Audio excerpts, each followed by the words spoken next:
I got $100,000 and I want to ask you, what do you think Warren Buffett would do with this? What do you think a millionaire would do with this? Did you know that there are actually 3 types of millionaires? And today I'm going to show you the stingy kind, I'm going to show you the stupid kind, and today I'm going to show you how to become the smart kind. One shot, now the future is yours. Go! I'm turning dreams into reality. Yeah. It's one shot, now the future is yours. Go!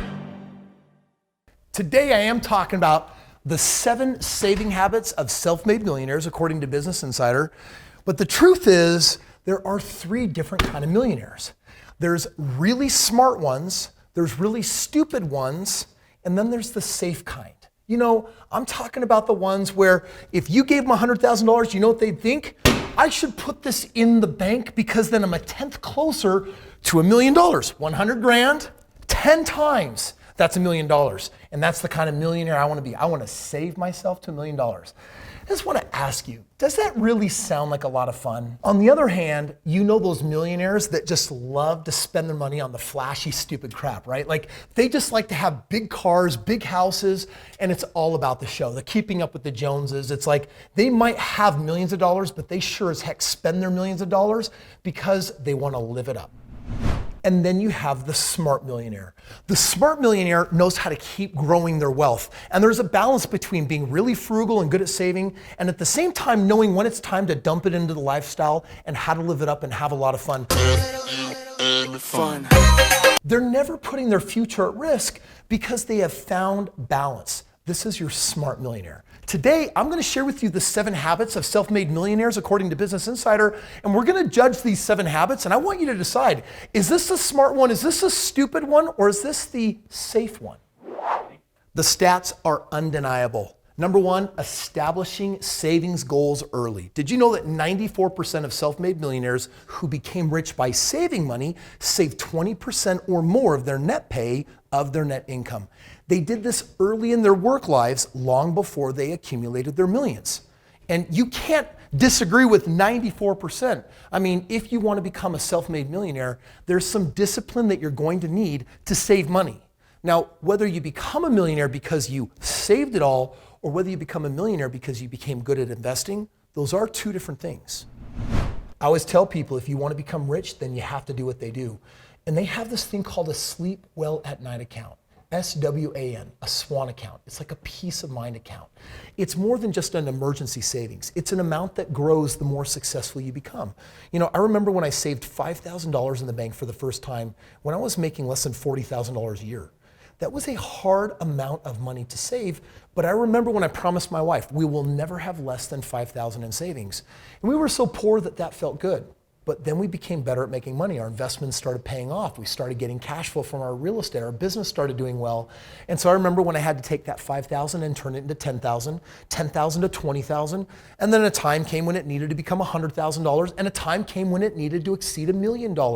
In other words, for the wealthy, there's always a part of the money that they're making that are going into that sleep well at night account. According to Business Insider, number 2 is intentional frugality. 67% of the rich say they are frugal. To them, frugal means spending money wisely. Most of the wealthy in this study were raised by poor parents or middle-class parents who made a point of installing in them good habits. Now, I want to be really clear about something that's just said. Frugality didn't mean that you were a miser or a penny pincher.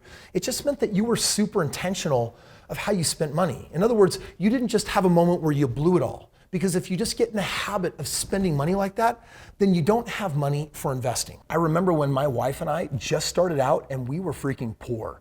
In fact, we were so poor that we were trying to save every penny that we could just to make sure that we could literally buy food, that we could pay our bills. But a time came when we started figuring it out and we financially started getting ahead. And in that moment, we had to decide, were we more about consuming our savings or were we more about investing it? And we decided to go heavy into investing. So we started buying real estate, and 1 home became 2 homes, and 2 homes meant we were living for free, and then we had this extra cash flow. 2 homes became 4 homes, 5 homes, 7 homes. And we got to a point where we had 10,000 residual dollars coming in every month above and beyond my job pay. And so between the 2 of them, we got to a point where we were doing financially very, very well. And then the temptation came. We had just moved into this almost 10,000 square foot home that we had custom built. I had quit my job. We had 6 figures in savings. And with that big house, we started wanting to drive nicer cars and have nicer things. And so I started allowing myself, who was making a lot of money, to start spending a lot of money. And you know what? I remember a couple years later, I had a lot less in savings than I thought I should have. I had bought way less investments than I had bought previously, and my house just had a lot more junk in it. It had a lot more stuff that in the moment seemed cool, but I was no longer really valuing. And so I did this experiment. Okay, Kris, this has to come to an end. So I decided to make a list. Okay, Kris, write down all the things that you would want to put on this list, and when you get them all, then we'll go back into investing. I started making the list. When it got to 10 things, it didn't stop. 20 things, 50 things.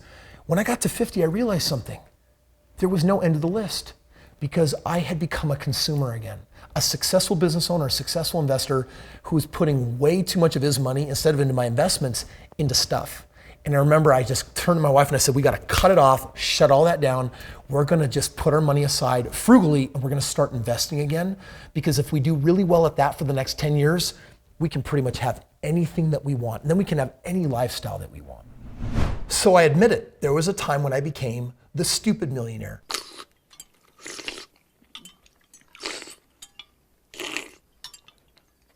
The one who was making a lot of money but spending a lot of money.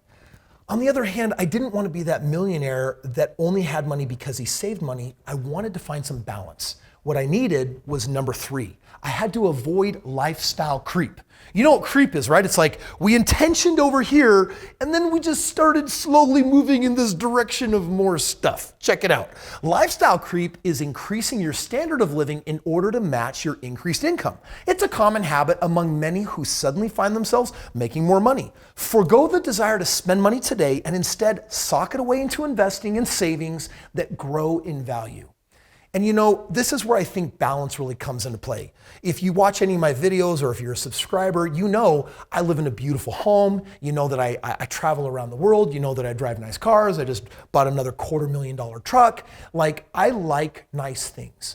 But it's always percentage-wise in proportion to what I'm making because guess what always comes first? Investing. I want to be a smart steward of money. I want that money to go to work for me. You might be wondering, how do you implement this advice, right? How do you take your money and make sure it gets to investing first before you have a chance to spend it? And there's this principle called making money invisible. And it's this idea that you've got to allocate your money for its intended purpose in advance before it comes in the door. So for example, my wife and I, we've got a dozen different bank accounts. And when the money flows into one, before it gets spent, it gets transferred. Some of this goes to tithing or charity, and some of this goes to our foundation, and some of this goes towards savings. And then this big chunk goes towards investing. And by the way, here's what's left over for lifestyle. So you know what? Spend it however you want. Check it out. This whole making money invisible principle, making your money invisible means putting it away to work for you immediately before you see it in your checking account and are tempted to spend. It's also called automating your savings. And I actually even have my CFO that does this for me. They now run my whole personal checking life. So my wife and I, we don't even have to worry about that. That money is basically allocated. This amount goes here, this amount goes here, this amount goes here. We're going to put some over here. And the bottom line is, once it's allocated, you can use it however you want. That's a smart way of playing it safe. It's interesting. If you look at my personal lifestyle, you're like, you know what, Kris, I bet you don't really scrutinize your own personal spending all that much. I mean, once you've allocated what you have free reign to spend, I bet you just kind of blow some of that. Because, dude, I know that you like to party. I know that you like to have fun. I know that you like to live it up. But what you might be surprised to know is that when it comes to business, there is no blowing the wad.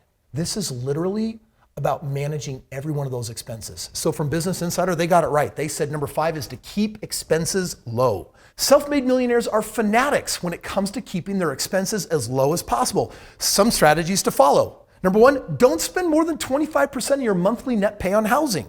Number 2, don't spend more than 5% of your net annual pay on vacations. Number 3, don't spend more than 5% of your monthly net pay on auto loans or auto leases. Now, these are, of course, suggestions. Right now, if I actually allocated 25% of what I made towards housing, shoot, I'd probably live in some 500,000 square foot home. It'd be nuts. It'd be crazy.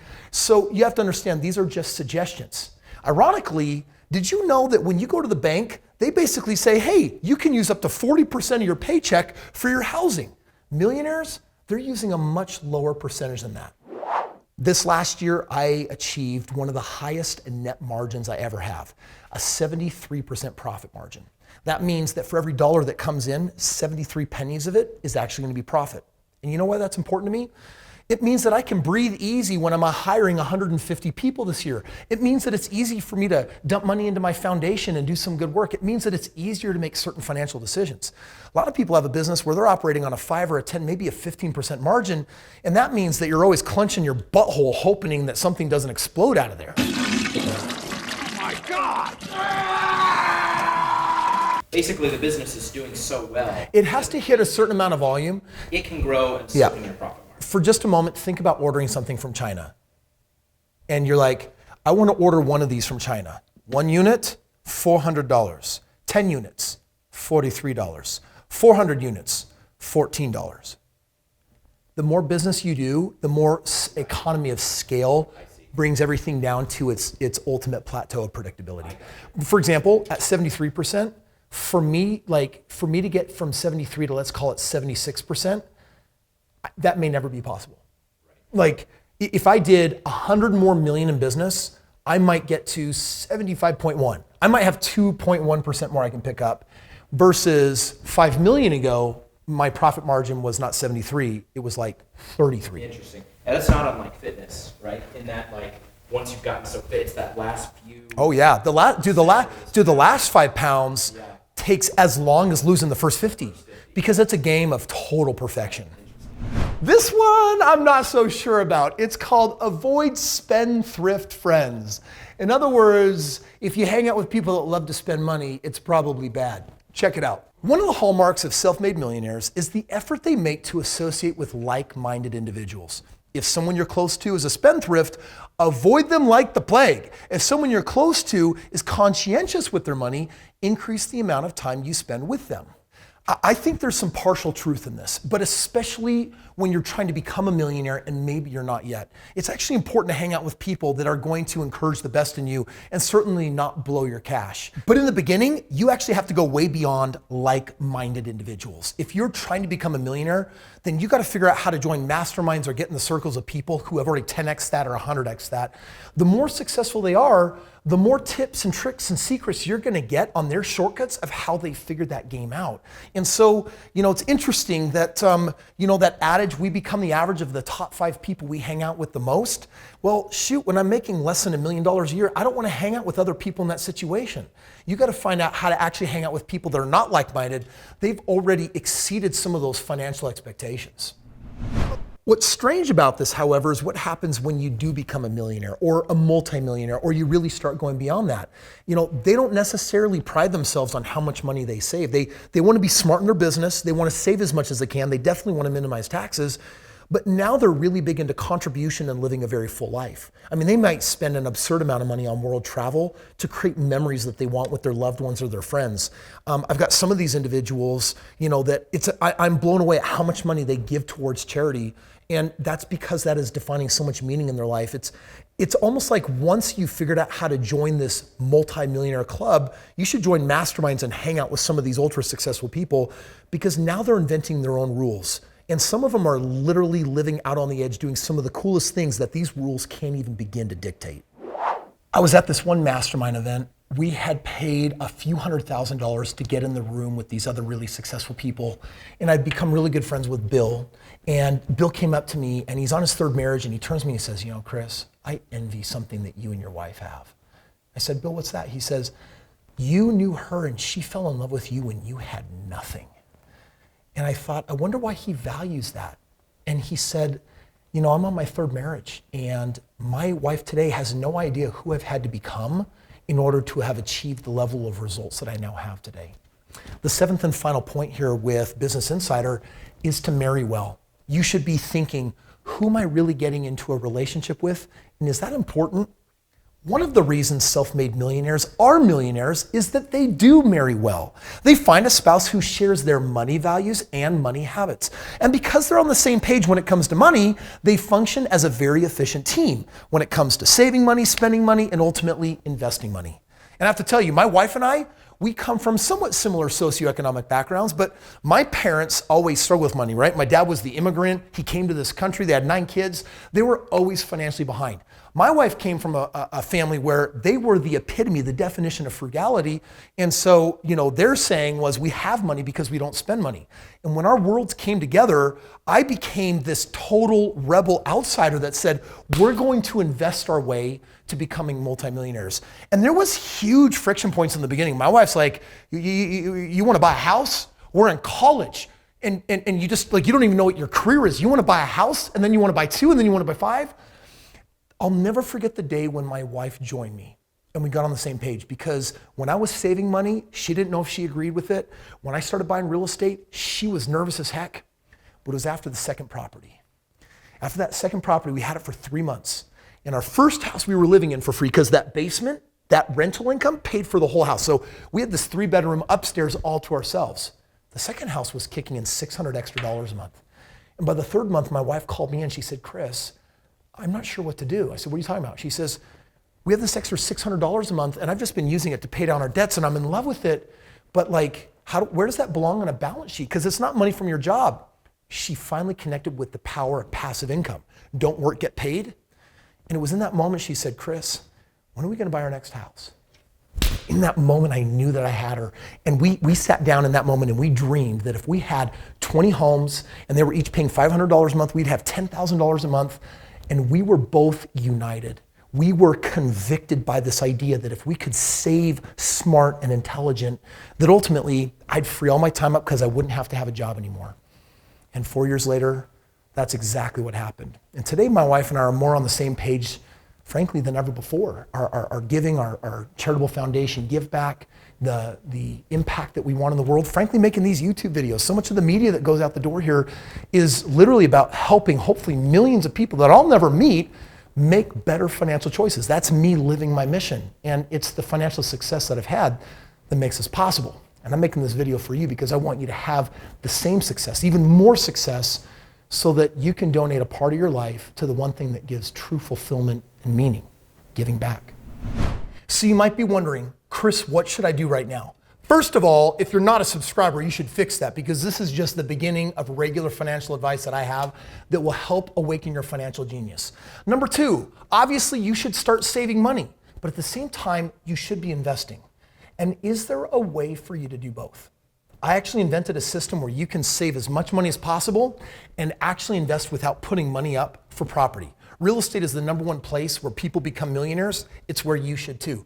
But it doesn't mean it takes money to make money. It's actually called OPM, stands for Other People's Money. And if you click the link below, I'll show you how you can partner up with me, and I'll basically show you how to get in the game of real estate with no money at all.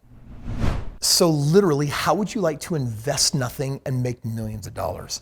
Click this link, watch this video. Let me actually show you how I do it every single day and how we can do it together. And that means that you're always clenching your butthole, hoping that something doesn't explode out of there. I don't know. I heard don't know about hoping. that one. Huh? I was hoping. I love